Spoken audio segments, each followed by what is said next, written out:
If I could talk.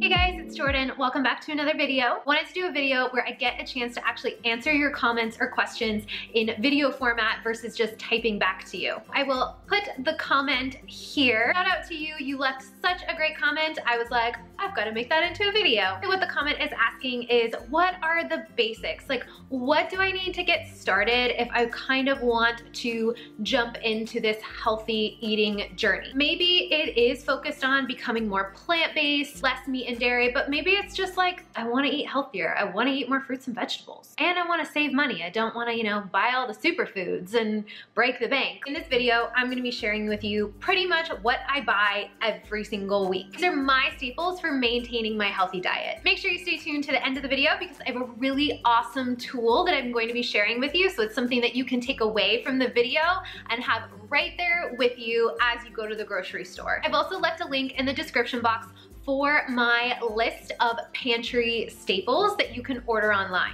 I start my grocery plan and my meals for the week by thinking of two different categories. First, I think of what is in season. We have an awesome farmer's market here in my town and it is every Saturday. It's super important to me to buy local for so many reasons. I could do a whole other video on that. Literally, the vegetables were just picked and they last so much longer in the fridge and they taste so much better and they're more nutritious. As you will see here, this is what my farmer's market had for the week. They had kale and some beautiful lettuce, some radishes, spring onions, gorgeous strawberries that taste like no other strawberry you've ever had before, a big bunch of Swiss chard. I knew going into the market, I was just gonna buy one of everything and let that inspire my meals for the week. If you don't have a farmer's market nearby or that's just not how you like to do your shopping, another great way to kind of use this tool is to go either by what's in season and then just buy that at the grocery store or to go off what's on sale at your grocery store. For example, your grocery store is having an awesome deal on asparagus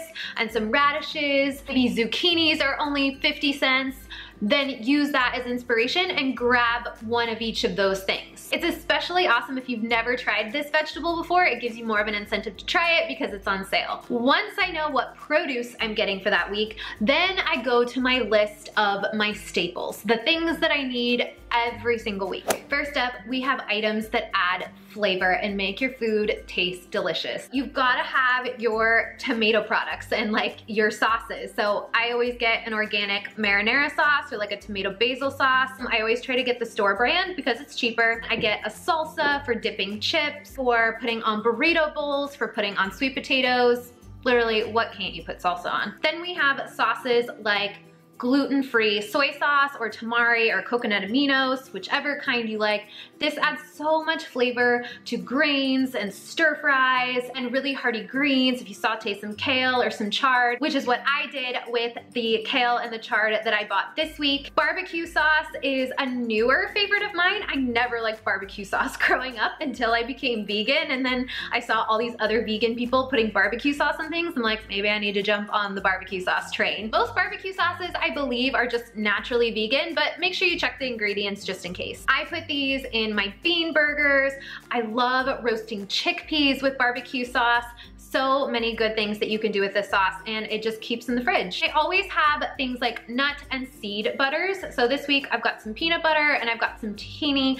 I love peanut butter in smoothies and on oatmeal. Jack loves peanut butter on his apples and in his smoothies. And then tahini is great because I make most of my salad dressings with a tahini base. So I always have a jar of tahini in my fridge. And in case you're wondering, tahini is a sesame seed powder. It's not powder. Tahini is a sesame seed paste, so it's literally just ground up sesame seeds. So if you are nut-free, tahini is a great alternative. Of course, I've got to keep my spice cabinet stocked. This week I ran out of garlic powder and pepper, as well as onion powder. Actually, the garlic and the onion powder, I find I'm using these all the time, like in tofu scrambles, on potatoes. I love the combo of garlic and onion powder because it just adds like this like savory sweetness. Like the garlic is savory and the onion powder just has this like kind of subtle sweetness to it. These two are awesome. I always have them stocked. And I always have things like dried herbs, you know, some basil, thyme is one of my favorites, but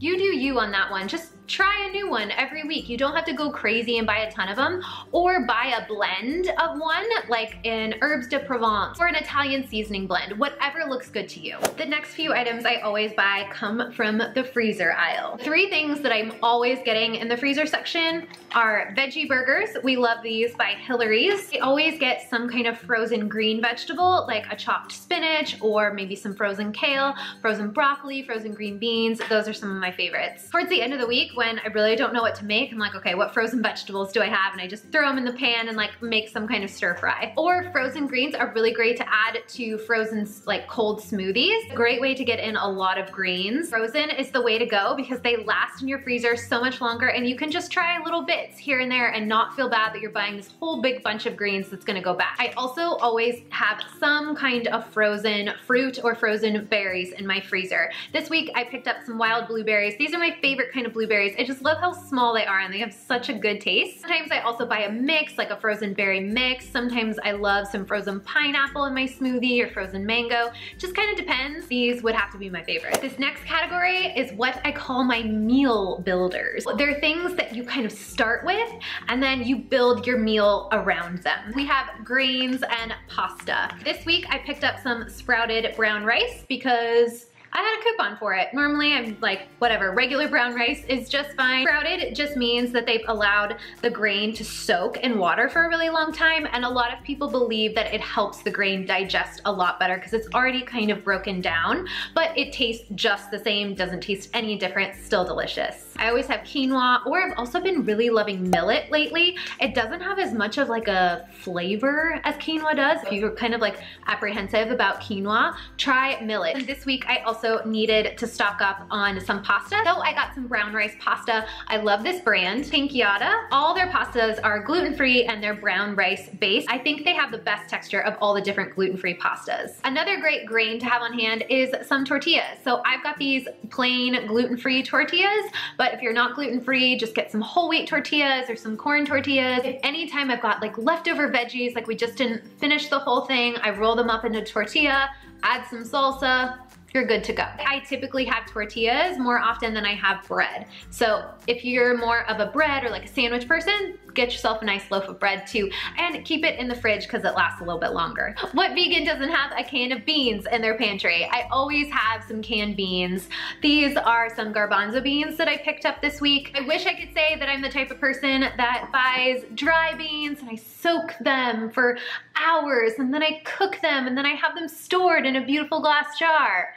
I don't. I love the convenience of them. They're super cheap. It's $1 a can for organic beans, and you've got them and they're ready to go right in the moment that you need them. I think chickpeas are a great substitute for chicken. So if I ever see a pasta recipe or some kind of like grain or burrito bowl with grilled chicken, I just swap it for roasted chickpeas. While we're on the subject of swapping for meats, I also always get either tempeh or tofu every week. Both are made from soybeans. Tempeh is just a little bit less processed. You can literally like see the whole soybean in it, but both are super high in protein. And if I've got them in the fridge, then I definitely have the makings of a good meal. Like again, stir fries, chop them up, add some spices, or I love to cube up tofu and put it in the oven with lots of different spices like that onion and garlic powder. Or I also love to blend tofu up and make like a creamy white sauce for pasta. Possibilities are endless if you've got these in your fridge. Last but definitely not least are the snacks that I buy every week. Love these wild rice cakes. They totally satiate that crunchy, salty craving. They don't make you feel like heavy and weighed down. They're just super light. They would also be good if you want to smear some peanut butter on there, mash up some avocado on them. Always make sure to buy a couple bars every week just for those times that I'm in a pinch. Always have a Lara bar or two in my pantry. I just grab a couple flavors that look good that week. This one is pecan pie. And for Jack, he loves these Cliff Builder bars. They're like high in protein. He loves the chocolate and peanut butter, so I usually get him a pack of these every week. I've also recently been buying a pack of just regular dates. I've been eating them as they are. So this like really satiates a sweet tooth. If I've got one in the afternoon, I love having something sweet after lunch. So I usually have a couple dates afterwards. This really helped me kick my chocolate habit that was getting out of hand. Even though they're like a sweet treat and they taste like candy, dates are super high in potassium and they have a lot of other like trace minerals that other like sweet things wouldn't have. So it's a great healthy option. You didn't think we were getting through the snack portion without talking about hummus, did you? I probably mentioned hummus in like every video. So if you're a new subscriber, welcome. This is my favorite hummus right now. It's the brand Oasis and this is just their original hummus. I make sure to always have one, most of the time 2 containers of hummus in my fridge every week. I just dip in some carrots, some peppers, some crackers, whatever I've got in the fridge that week. I also use hummus as a spread for the tortillas, on bagels, sandwiches, for Jack's lunch, things like that. So hummus is just a great thing to have on hand. I have a whole video on a bunch of recipes that I used hummus for, so I'll link that here. So those are all my grocery staples. What I have found really helpful for me in especially planning my dinners throughout the week is to create a template. Basically, it helps me so much in the decision making of what I'm gonna make every week because each night kind of has a theme. This way I can still experiment with new recipes if I want to, or if it's just gonna be a really busy week, I just stick to my template and I make the same meals that I know taste good and I know that I love, and I'm still getting a ton of variety. The tool that I've created for you guys is my weekly grocery list plus my dinner meal plan template. So this is a printable that you guys can download, stick it on your fridge, or just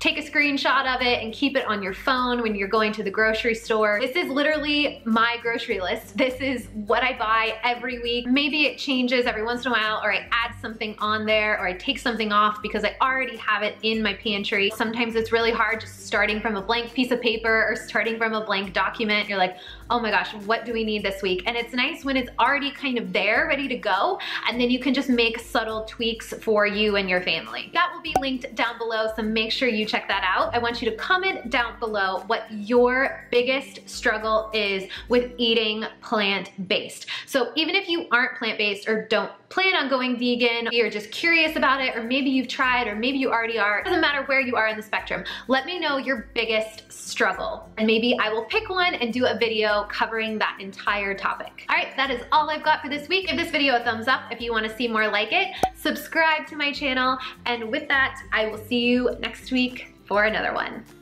Bye!